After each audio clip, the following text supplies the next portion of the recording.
Amontillado? It can't be. We have 5 casks aboard. How on earth did you manage that? Oh, we sea captains have our ways. Delicious. Before you arrived, Mr. Poe, we were discussing your stories. It seems we all have our favorites. Mine is the Telltale Heart. The captain fancies the pit and the pendulum. And Miss Riley there is quite enamored by the Mask of the Red Death. Oh, yes. I like Hawthorne, you know, the one with the door. It appears everyone's reading your story. Oh, well, my publisher certainly hopes so. Mr. Poe, are you working on a new story at present? Oh, no, actually, my dear, the stories, they work on me. They haunt me, demanding to be written, and when I can no longer take it, I commit them to paper. Whenever do you find the inspiration for them, Mr. Poe? Well, yes, set our minds at ease, Eddie. For there are those who believe you consort with the devil. There are those that believe I'm the devil himself. Are you? You flatter me, young man, but no, I am not that gentleman. But are there demons that possess you when you write, Mr. Poe? Well, we all have our demons, madam. So you do believe in spirits? Of course, I believe in spirits. So what do we drink to, Rife? Why not death? Sorry to bother you so late at night, sir, but there seems to be a complaint. Complaint? Yes, sir. If you please, sir. A word with you. A word with me. Is there anybody else here? Not that I know of. Why? We have reason to believe that there was some kind of altercation here tonight. Wait, an altercation? Now you say there's no one else here, correct? Look, I don't know. Tell me, sir, how long have you been in your room tonight? Well, in my cabin? To tell you the truth, gentlemen, I don't exactly know. Well, do you have some sort of idea? Okay, well, I didn't reach the ship until about midnight, and I dined with the rest of the passengers. And I fear, gentlemen, I may have had just a little bit too much to drink, and when I woke up, I was here. What ship, sir? What ship? This ship. The subject thinks he's on a ship. No, of course I'm on a ship. Now, if you could please explain to me, who are you? Inspector Grimke, and that's Constable Ross there. You must be one of the new ones. Yes, I just arrived. How did you get to be so lucky? Lucky? To be given sanctuary here, till the death goes away.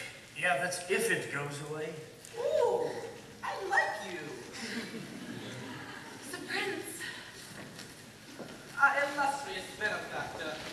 Perhaps one is clever enough to outwit the death, but I hardly think it will be our brave prince there.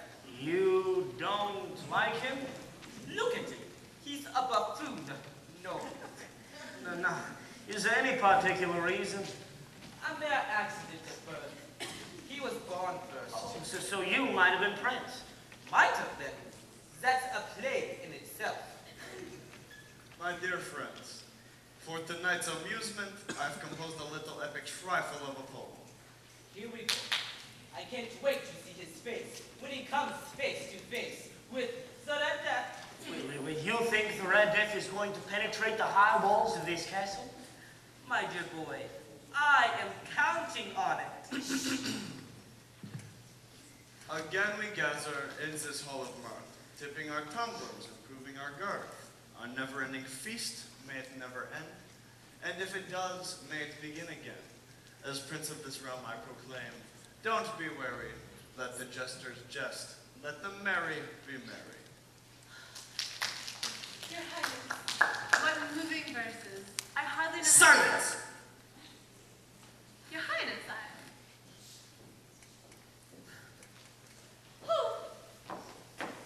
And so, the all-night tide, I lay down by the side of my darling. My darling starring my life and my bride in sepulchre there by the sea, in the tomb by the sounding sea. So you see, the most precious things in this life are indeed the things that we've lost. And poetry is just a simple quest to recover those lost moments. For a poet gives us a brief and indeterminate glimpse of what lies beyond our reach, beyond our grasp, beyond our comprehension. Glimpses of immortality, glimpses all too brief. So when we find ourselves melted into tears over a poem, it is not because of the beautiful words, no. It is because of the sorrow we feel. It is the sorrow at our inability to grasp here on earth the rapturous joys of the divine. So we thirst, we hunger for another glimpse. And like a moth dancing about a candle flame, if we are not careful, we'll be consumed by our desires. Hold it! Now, Ren, you're going to be speaking in front of the town council, so don't mumble. Let's try that last part one more time.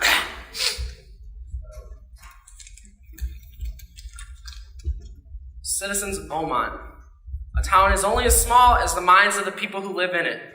So, think big and party on.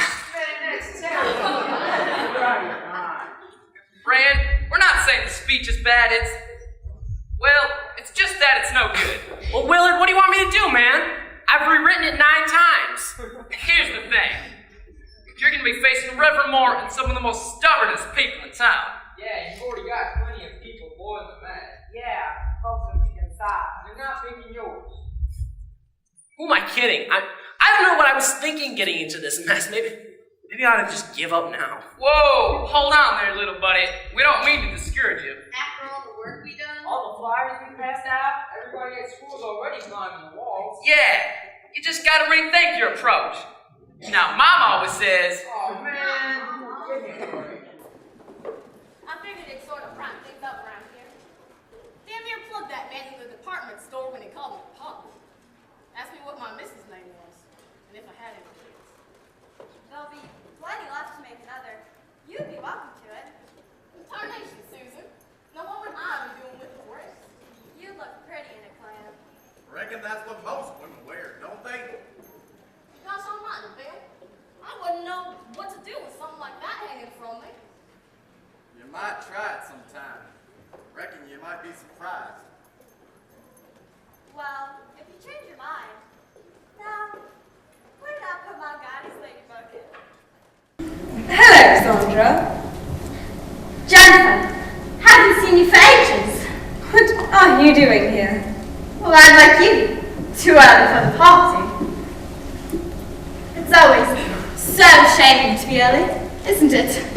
What's this about a party? Well, not a party exactly. The Tonsors just said, come in for drinks. They asked you in for drinks today. Yes. Isn't that why you're here? Not exactly. Why shouldn't the Tonsors ask me in for drinks? No reason at all. If they'd been in England. Do you mean they're not in England? Mm-hmm. They're at the south of France. But Pat Tons rang me up and asked me to come here for drinks. Did she? Yes! Oh, really, darling? You must do better than that. It's never any good sticking to a story that won't gel. Why don't you strike me, Richard? I am a woman, and there is no one within call. A woman? You useless thing that is just what you are not. How strong you are, husband mine. No wonder I love you. Now, as I have told you why I love you, won't you tell me why you love me?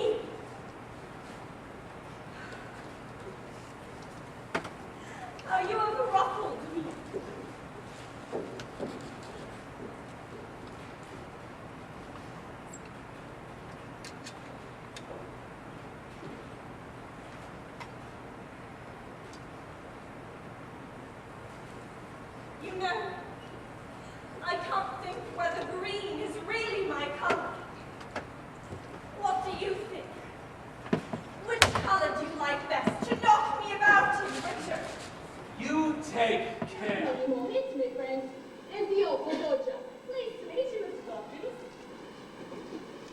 think of it?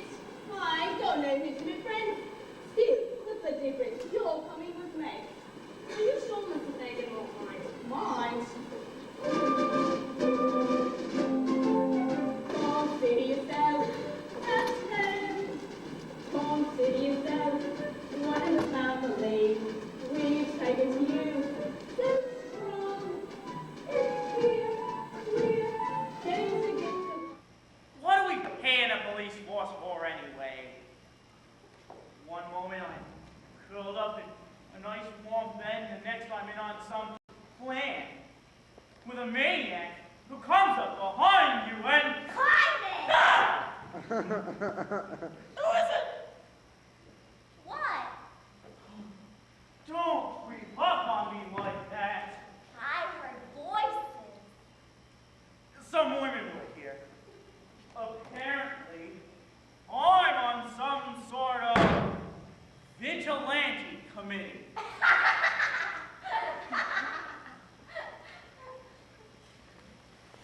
Now? Can't wait. Apparently, this killer is a night owl. Oh, you mean the maniac. So if you knew about it, why didn't you tell me? Because every time I try and talk to you about it, you don't want to hear. Who doesn't?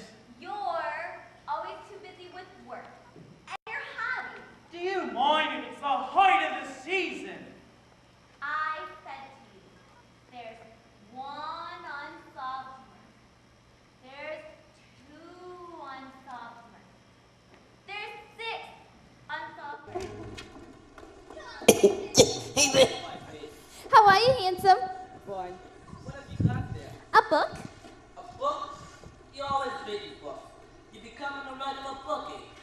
Nathan, this is very interesting. The doctor gave it to me. I went to him about my cold. How is your cold? It's the same. So the doctor asked me how long I'd had it, and I told him a long time, and I said I thought it was on account of my dancing with hardly any clothes on, which is what I usually wear. And he told me to read this book because he said it might be due to psychology. You haven't got that, have you? Nathan, this is the kind of psychology that tells you why girls do certain kinds of things. So, would it tell you what kind of girl would go for a certain guy, which you wouldn't think she would do so? What do you mean? I'm just for instance. There are certain dogs you could almost bet they wouldn't go for certain guys. Nathan, no matter how terrible a fellow seems, you can never be sure a girl won't go for him. Take us. Hey! It's fine, dear. Now you're exercising. Yes, ma'am. I don't remember the library being open this late on the 4th of July. It was, Mama, all evening. Mama, a man with a suitcase has been following me all over town. Oh, Who? I never saw him before. did he say anything? He tried. Did you say anything? Mama, of course not. Now don't dawdle, Amaryllis. So dolorate me a little sore and please keep the fingers curved as nice and high as you possibly can. Don't get faster, dear. When did it hurt to find out with a gentleman? Nothing but the truth. So help me God, I said.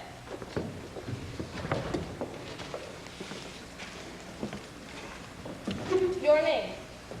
You know since you just called me. Kindly answer my questions without argument. State your name. Magda Svensson. And what country did you come from? A Swede never come from any country but Sweden. What is your occupation? I've been housekeeper. By whom were you employed last? By Bjorn Faulkner, and before that by his father. And how long have you been employed by them? I've been in family 38 years. I remember you're born since he was a little kid. When did you come to America? I've been here 5 years.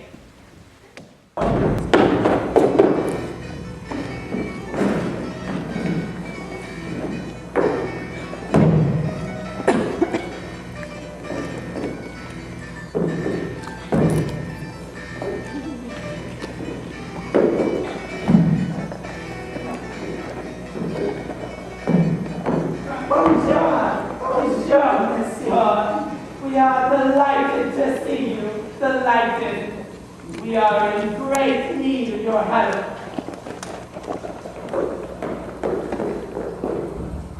As Hippocrates says, we should both keep on our heads. Hippocrates says so. Yes. In what chapter, please? It is a chapter